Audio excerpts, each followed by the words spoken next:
7-3. Leaders of the NFC North.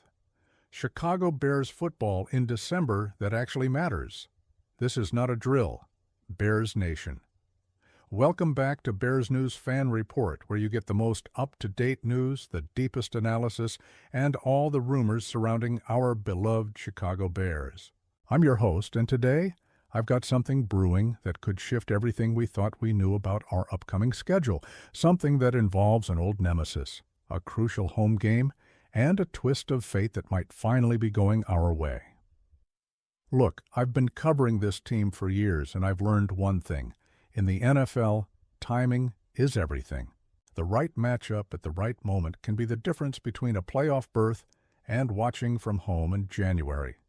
And right now, as we sit here analyzing our path forward, there's a development that has massive implications for where this season is headed.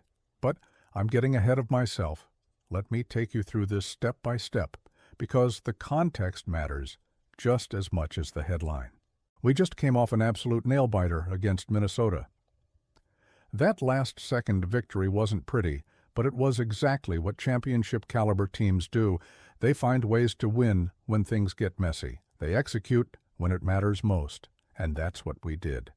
That win pushed us to 7-3, and more importantly, it put us at the top of our division. When's the last time we could say that in Week 11?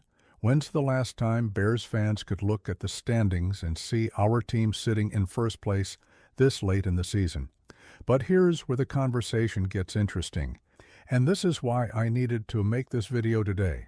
Success is great, but sustainable success requires navigating challenges. It requires beating teams that other people respect, and that's been the one criticism that keeps popping up, the one thing that doubters keep throwing in our faces. Our 7 wins have come against teams with a combined record of 19-50-1. We haven't beaten a single team with a winning record yet. Now, before anyone jumps down my throat, let me be clear, I don't think that diminishes what we've accomplished. You play who's on your schedule, and we've dominated the teams we were supposed to beat. That's not nothing. That's actually really important. But I also understand the skepticism. I understand why people want to see us prove it against higher caliber competition before they fully buy in, which brings us to Week 12. Pittsburgh Steelers, 6-4 record, coming into Soldier Field. This is exactly the kind of game we need. This is the opportunity to silence the critics and prove that this team is built for the long haul. On paper, this should be our toughest test yet. A physical, well-coached team with playoff aspirations going head-to-head with us on our home turf. This is the kind of game that defines seasons, but something happened on Sunday that completely changes the equation, and this is where things get absolutely wild. The Steelers were playing Cincinnati, and during that game, their quarterback went down with an injury. Not just any quarterback, mind you. We're talking about a guy who has haunted this franchise for over 15 years. A guy whose name alone makes Bears fans want to throw things at their television. A guy who's been so dominant against us that Packers fans literally call him our owner. Aaron Rodgers injured his left wrist against the Bengals. And according to Ian Rappaport from NFL Network, we're looking at a fracture. His status for our game this week? 50-50 at best. There's a very real possibility that when Pittsburgh takes the field at Soldier Field, they'll be doing it with Mason Rudolph at quarterback instead. Now, let me address something right off the bat, because I know how this is going to sound. I'm not celebrating injuries. That's not what we do here, and that's not what Bears fans are about. We want to beat teams at their best. We want to prove we can compete with anyone, anywhere, at any time. But I'm also not going to pretend that this doesn't matter. I'm not going to act like facing Rudolph instead of Rodgers doesn't fundamentally change the dynamics of this game. Think about what Rodgers has done to us over the years, the Hail Marys, the fourth-quarter comebacks, the impossible throws that somehow always seem to find their target, the smug comments after games about owning us. It's been torture, pure and simple. And this was supposed to be his final opportunity to come into our building and twist the knife one more time. This was supposed to be his victory lap, his last chance to remind everyone that no matter how good we get, he's still got our number. Except now, that might not happen. Now, we might catch a break at the absolute perfect time. And you know what? After everything we've been through as a fan base, after all the heartbreak and disappointment and last-second losses, maybe we're due for a little bit of good fortune. Maybe the football gods are finally evening the score. But here's the thing, and this is crucial. We cannot take this game lightly.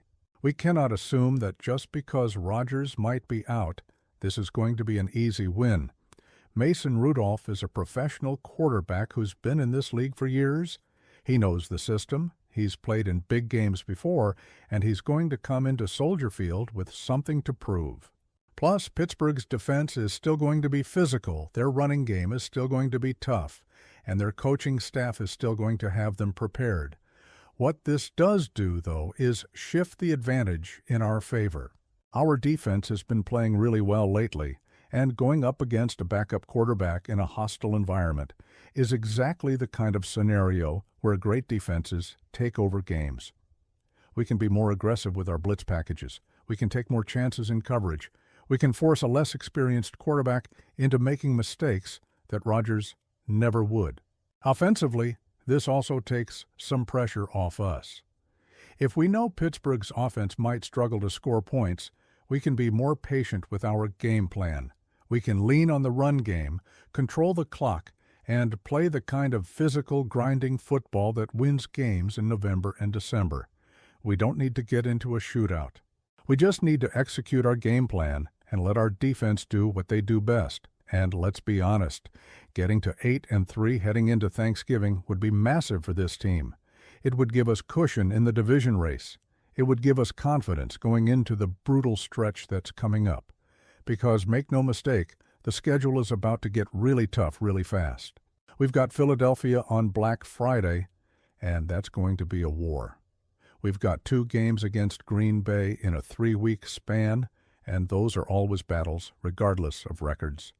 We've got San Francisco and another matchup with Detroit still on the docket. These next several weeks are going to tell us everything we need to know about this team. They're going to reveal whether we're legitimate contenders or just a good team that feasted on a week-early schedule. And personally, I'm choosing to be optimistic. I'm choosing to believe that this team has something special, that we're building towards something meaningful, and that we're ready for this moment. The potential absence of Rodgers is just one piece of the puzzle. It might make our path a little easier, but we still have to walk that path. We still have to show up on Sunday and play Bears football. We still have to protect home field and prove that Soldier Field is a place where opposing teams come to lose. I've been waiting for years to see a Bears team that could compete for division titles and playoff spots.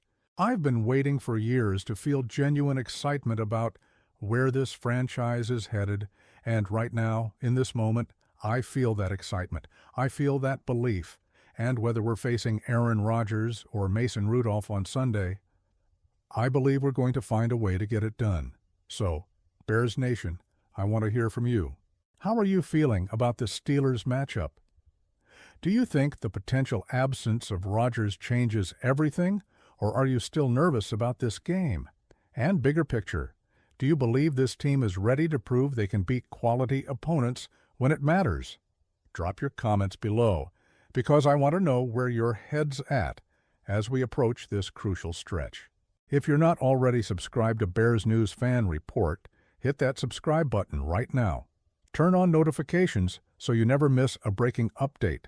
Smash that like button if you're fired up about where this season is going. And share this video with every Bears fan, because we're all in this together. This is the content you need to stay connected to your Chicago Bears. This is where you get the analysis, the insights, and the passion that matches your own. Let's keep building this community. Let's keep supporting this team, and let's watch them prove everyone wrong. Bear down, Chicago. Let's go get this win.